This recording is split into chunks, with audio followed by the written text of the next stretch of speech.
Merhaba arkadaşlar, kanalıma hoş geldiniz. Bugünkü modelimizi şöyle güzel bir bebe yünüm var. Onunla başlayacağım. Şöyle orta kalınlıkta bir ip. Kullanacağım şiş 3,5 numara. Modelimiz oldukça güzel ve kolay bir model. İnşallah siz de beğenir, benimle yaparsınız. Yapım aşamalarına geçmeden önce kanalıma abone değilseniz ücretsiz bir şekilde abone olup videolarımı da beğeniyorsanız beğeni yapmayı, yorum yapmayı, beni desteklemeyi unutmayın arkadaşlar. Şimdiden hepinize teşekkürler. Dilerseniz yapım aşamalarına geçelim. İlmeklerimizi alarak başlayalım. Şu şekilde birinci ilmeğimi aldım.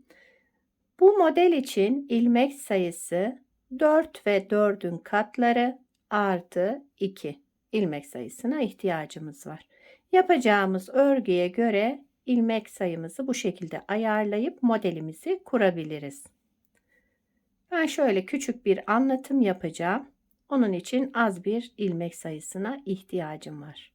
Hemen sayıyorum şöyle. 1, 2, 3, 4, 5, 6, 7, 8, 9, 10, 11, 12, 13, 14, 15, 16. 16 model kurmak için 2 de kenar ilmek alıyorum.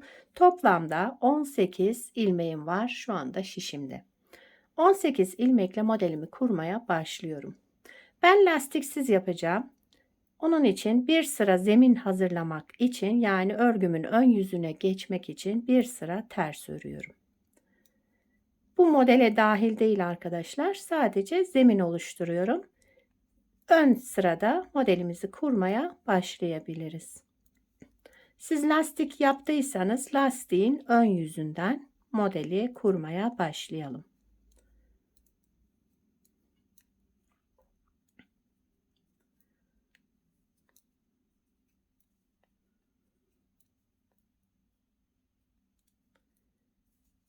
Kenar ilmeğimi de ördüm. Modelin birinci sıra ön yüzündeyim. Kenar ilmeğimi örmeden aldım. Birinci sıra ön yüzünde kenar ilmeğinden sonra 4 ilmek düz ördüm. 4 ilmek düz. Daha sonra bir kez doladım. 1, 2 ilmek düz ördüm. Doladığım ilmeği de aldım. Ördüğüm ilmeğin üzerinden geçirerek bıraktım. Devamında yine önce bir doluyorum. Daha sonra 2 ilmek düz. Doladığım ilmeği aldım şu şekilde ve ördüğüm 2 düz ilmeğin üzerinden geçirerek bıraktım. Daha sonra 4 düz ilmek, 4 düz ilmek ördüm. Bir doladım, 2 ilmek düz ördüm. Doladığım ilmeği aldım ve ördüğüm 2 ilmeğin üzerinden geçirerek bıraktım. Bir doladım, 2 ilmek düz ördüm. Bu doladığım ilmeği şu şekilde aldım ve 2 ilmeğimin üzerinden geçirerek bıraktım. Kenar ilmeğimi de ördüm. Birinci sıra ön yüzünde bu şekilde yaptım. İkinci sıra arka yüzündeyim. İlmeklerimin hepsini ters örüyorum. Kenar ilmeğimi örmeden aldım. Bütün ilmeklerimi ters olarak örüyorum. Şu şekilde sıra sonuna kadar ilmeklerimizi ters örelim.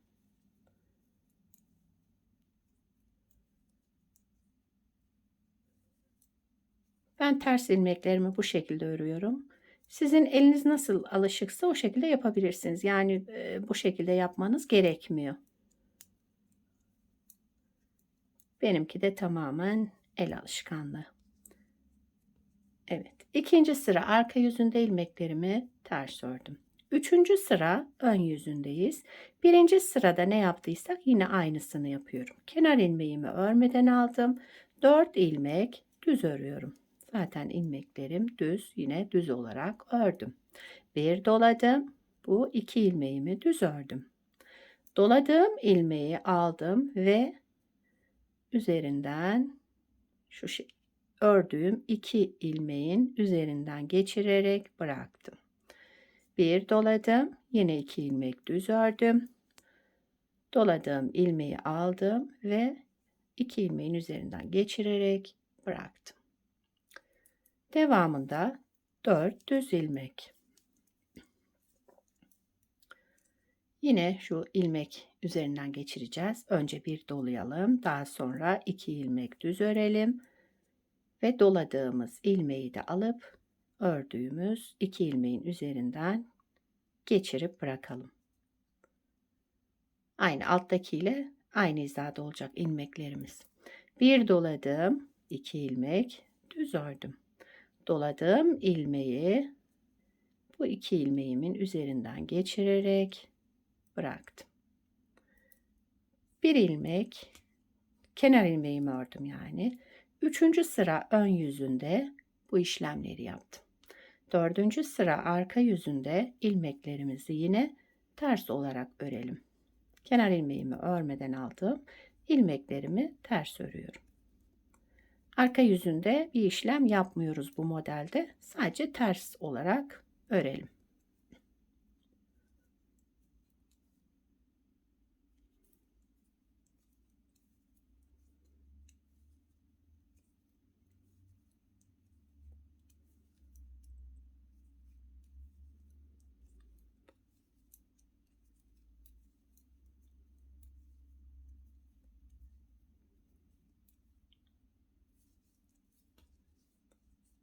Evet.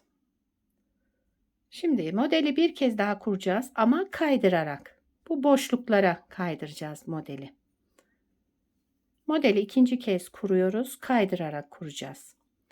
Modelin 1. sıra ön yüzündeyim. Kenar ilmeğimi örmeden aldım. Daha sonrasında bir ilmek doladım.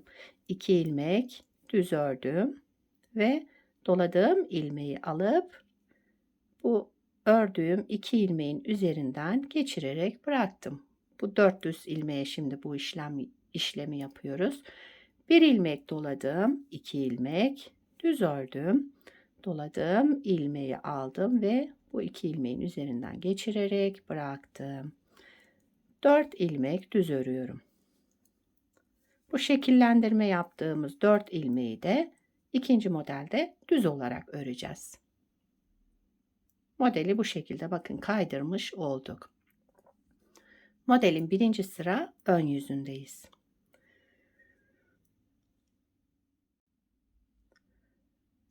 Dört ilmek düzden sonra şimdi bu düz olan kısma modelimizi kaydırıyoruz. Bir ilmek doladım.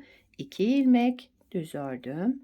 Bu ilmeği de üzerinden geçirip bıraktım doladığım ilmeği. Bir ilmek doladım. 2 ilmek düz ördüm. Doladığım ilmeği geçirip bıraktım. Şöyle. Devamında 1, 2, 3, 4 ilmek düz ördüm. Bir de kenar ilmeğimi ördüm. Evet, bakın şöyle modeli kaydırmış olduk. İkinci sıra arka yüzünde ilmeklerimizi kenar ilmeğimi örmeden aldım. İlmeklerimi ters örüyorum. Bütün ilmeklerimi ters olarak örelim.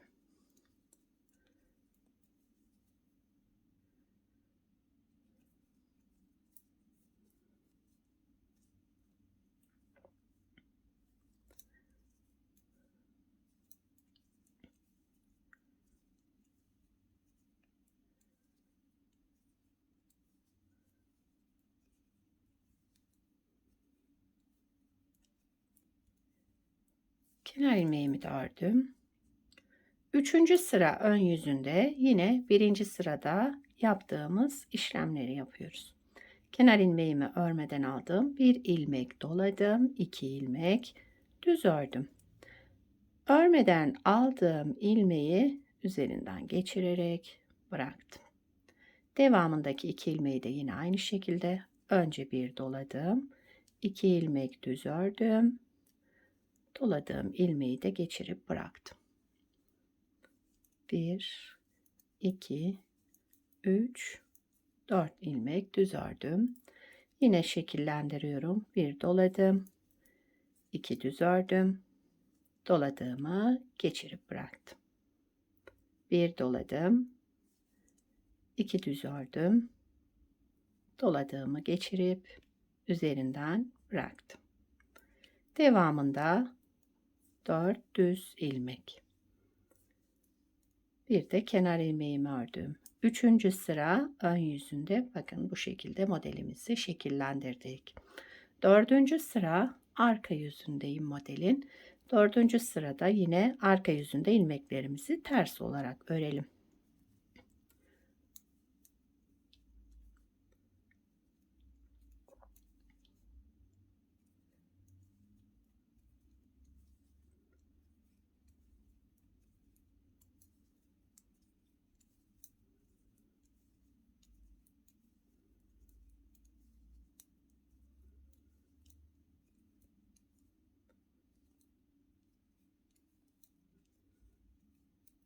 Kenar ilmeğimi de ördüm. Evet, modeli 2 kez kurmuş olduk. Bakın ikinci modeli kaydırarak kurduk. Şimdi 3.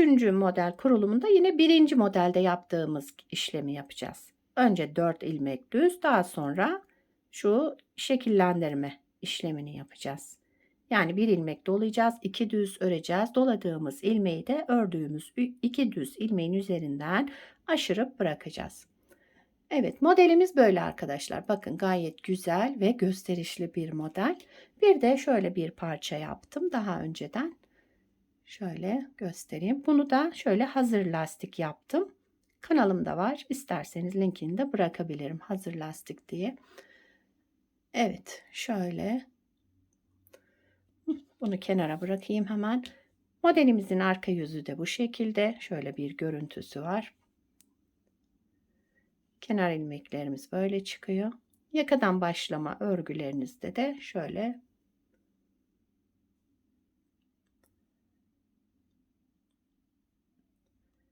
evet, model oldukça güzel ve kolay bir model. Bu modeli her türlü örgülerinizde kullanabilirsiniz. Yetişkin örgülerinde, çocuk örgülerinde hepsinde kullanılacak güzel, kullanışlı bir model. Sizler de nelerde kullanacaksınız onları da yorumlarda belirtirseniz sevinirim.